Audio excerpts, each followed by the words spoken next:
Every dead friendship has a third person at the funeral. Most people think they know what ruins relationships: betrayal, neglect, a single explosive fight.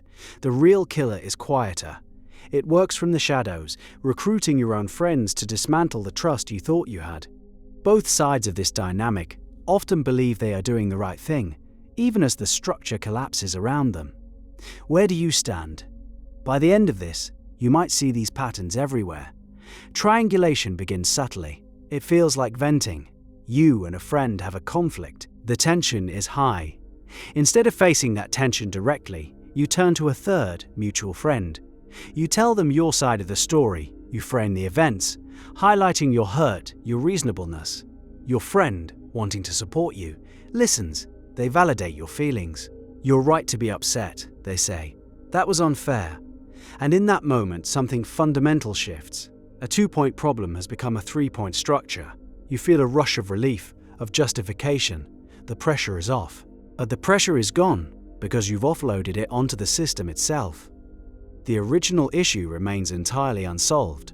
It has just gained an audience.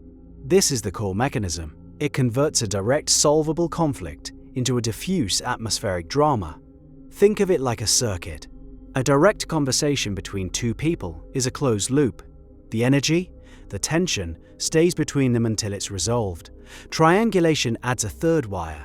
It gives the manipulator a place to ground their emotional charge, to bleed off the discomfort of confrontation.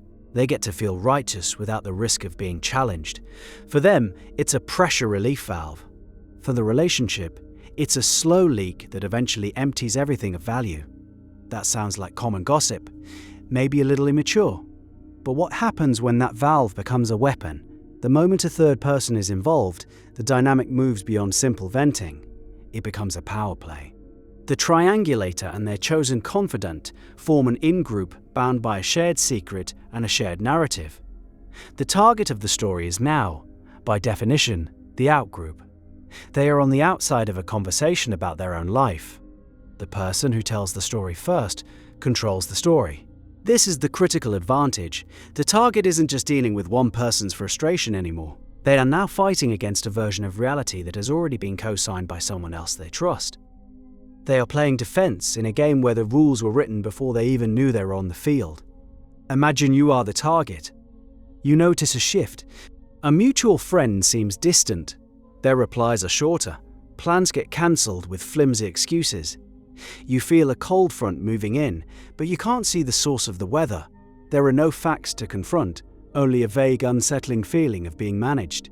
This is the goal. The manipulator creates an atmosphere of social consequence while maintaining perfect plausible deniability. If you confront them, they can feign innocence. What are you talking about? Everything is fine. Or worse, they can use your suspicion as proof of your instability. See? This is what I was talking about. You're being paranoid. You start to question your own perception. The isolation is the point.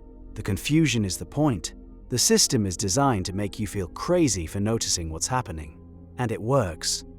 This paints the person triangulating as a Machiavellian villain, pulling strings with cold intent.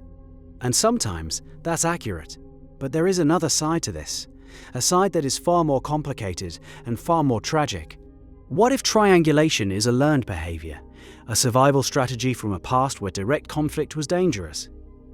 Consider someone who grew up in a chaotic household, a home where raising a problem directly with a parent resulted in punishment, rage, or terrifying silence. They learned early that confrontation was unsafe.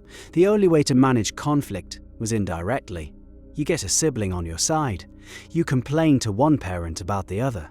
You build alliances to create a small pocket of safety in an unpredictable world.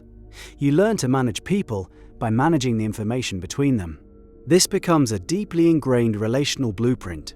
A person carrying this blueprint into their adult friendships is not necessarily trying to be malicious. They are running a script they learned in order to survive. They don't have a model for healthy, direct resolution. For them, building an alliance feels like seeking safety. It feels like securing support. It is the only tool they have. They are replicating the family system they came from because it is the only system they know. This perspective demands compassion. It reframes the manipulator as a victim of their own history, causing harm because they are, on some level, still trying to protect themselves from old ghosts. They see a two-person conflict as inherently unstable and dangerous. Adding a third person feels like creating stability, like bringing in a witness or an ally. This view is compelling. It's also incomplete. It contains a devastating blind spot. It completely ignores the person who gets pulled into the middle. Let's return to the third point of the triangle, the confidant. The person who was just trying to be a good friend. They are in an impossible position. They are handed information they cannot act on and a loyalty test they cannot pass. If they stay silent, they are complicit in the narrative against their other friend. They are a secret keeper. Every future interaction with the targeted friend is now tainted by this knowledge. The authenticity is gone. They are performing friendship, pretending they don't know what's being said behind their back. If they tell the other friend what was said, they betray the trust of the person who confided in them. They become the snitch, the one who escalated the drama.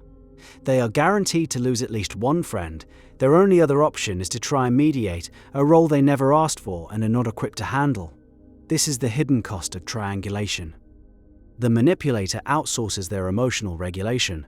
The confidant pays for it. With their own peace of mind, they are forced to carry the psychic weight of a conflict that isn't theirs. They become an emotional pack mule for someone else's baggage. The triangulator gets relief.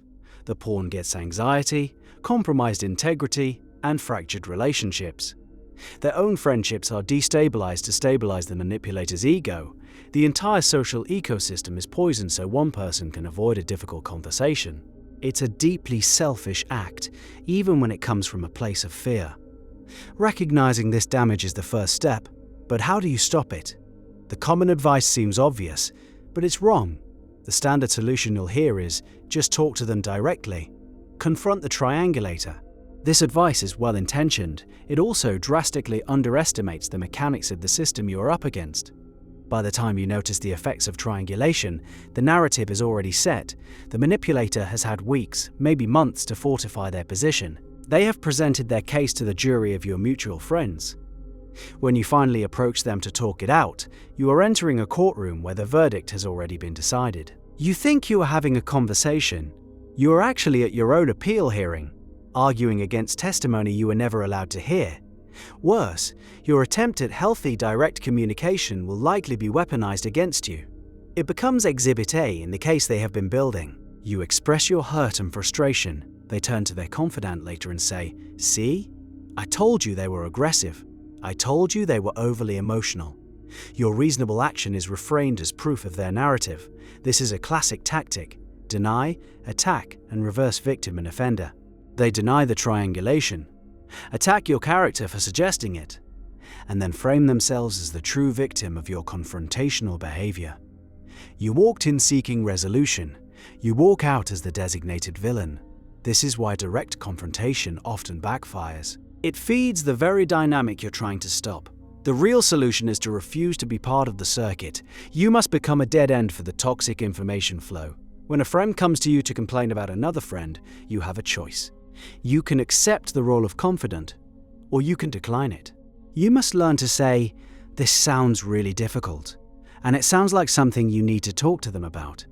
Or, "I value my friendship with both of you, and that means I can't be in the middle." Or, more simply, "I'm not the right person to have this conversation with." This is hard. It feels like you're rejecting your friend in their moment of need. But you're not. You are protecting the integrity of the entire social fabric, including your own peace. You are refusing to be a pawn. By doing this, you starve the triangulation of its power source. You force the manipulator to either finally face their own conflict, or to find another, more willing person to carry their baggage. Either way, it's no longer your problem. The triangle collapses if the third point refuses to stand. So where does this leave us? We are social creatures. We need to process our experiences with people we trust. We need to vent, to seek advice, to feel validated when we are hurt. To deny this is to deny our own humanity. But there is a line, a blurry, shifting line between seeking support and recruiting an ally, between sharing your pain and forging a weapon. One person's necessary processing is another's character assassination. One person's cry for help is another's act of sabotage. The intent inside the heart of the speaker is almost impossible for an outsider to judge. All we can see is the result. All we can feel is the fallout when the structure gives way. So, what do you think? Where do you draw the line for yourself, in your own friendships? At what point does sharing a grievance become an act of manipulation? And more importantly, how do you protect your own integrity when someone you love tries to make you a soldier in their private